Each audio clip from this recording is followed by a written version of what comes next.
Hello guys, welcome back to my channel Priyanka mini ব্লগে তোমাদের অনেক অনেক ওয়েলকাম জানিয়ে আমি আমার ভিডিওটা এখন থেকেই শুরু করছি।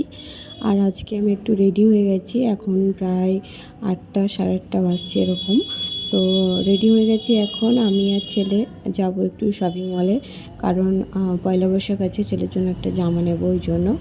তো তারপর একটু ছেলে বায়না করছিল যে মেলা দেখতে যাবে। তো আমাদের এখানে মিয়াপুরে মেলা হচ্ছে, তো সেখানেই যাব ভাবছি। তো আজকে লাস্ট, জানি না উঠে গেছে কি না, তবে দেখা যাক গিয়ে কতটা তোমাদেরকে দেখাতে পারি।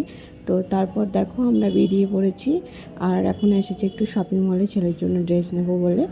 তো এই যে উপরে যাচ্ছি, আর এখানে অনেক মেয়েদের ড্রেস আছে, তো সেগুলো ছেলে আমাকে বারবার বলছে, মা তুমি এটা নাও ওটা নাও, প্রচুর ড্রেস আমাকে বলছে। তো আমাকে বলছে, মা এই ড্রেসটা তুমি নাও। তো আমি আমার নিজের জন্য কোনো কিছু নিইনি। তো তারপর চলে এসেছি মন্দিরে। তো দেখো এই যে মন্দির, তো তোমাদেরকে মাকে দর্শন করতে পারলাম না এবছরে, এর আগের বছরে তোমাদেরকে দেখিয়েছিলাম, কারণ মা বিসর্জন হয়ে গেছে। তো আমরা অনেক লেট করে এসেছি, বললাম যেহেতু আজকে লাস্ট, আর ছেলের একটা জামা নিয়েছিলাম, তো ওদিকে একটু লেট হয়েছে। তো তারপরে এই যে মেলাতে ঢুকছি। আর কি জানো তো, তোমাদের দাদাভাইয়ের যে দোকান আছে, তো সেই দোকান করে আমাদের সেরকমভাবে কোথাও ঠিক টাইমে কোথাও বেরোনো হয় না।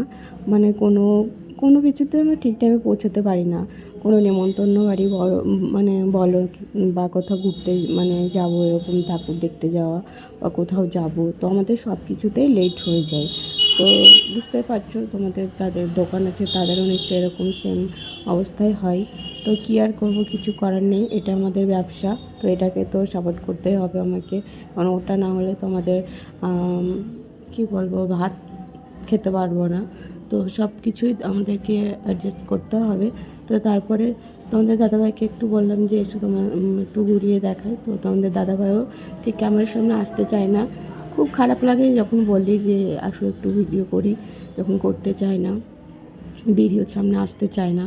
তো মানে কী বলবো, লেট হয়ে গেছে, হ্যাঁ, মানে কেমন টাইপের করছে। তো আমি বললাম ঠিক আছে, তো চলো, আমি নিজে নিজে একটু ঘুরিয়ে নিলাম, তো তোমাদেরকে দেখালাম যে ঘুরছি। তো তারপর ছেলে চললো একটু ওইগুলোতে, নাগরদোলনা, ছোটো গাড়িগুলোতে দেখতে পেলে নাগরদোলনাতে। তারপর তোমাদের দাদাভাই আইসক্রিম কিনলো, তো খেলাম একটু, আমি একটু খেলাম, তোমার দাদাভাই খেলো, তারপর ছেলেও খেয়েছে। আর ফুচকা খেলাম।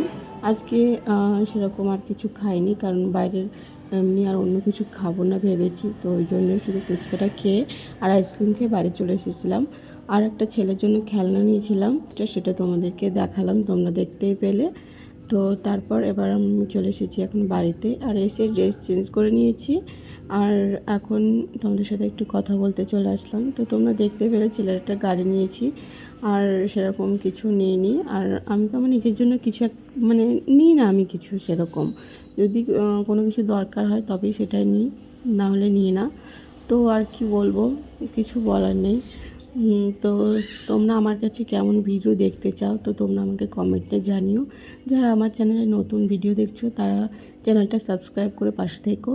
আর আজকের মতো এটুকুই, টাটা বাই বাই, সবাই ভালো থেকো, সুস্থ থেকো, গুড নাইট।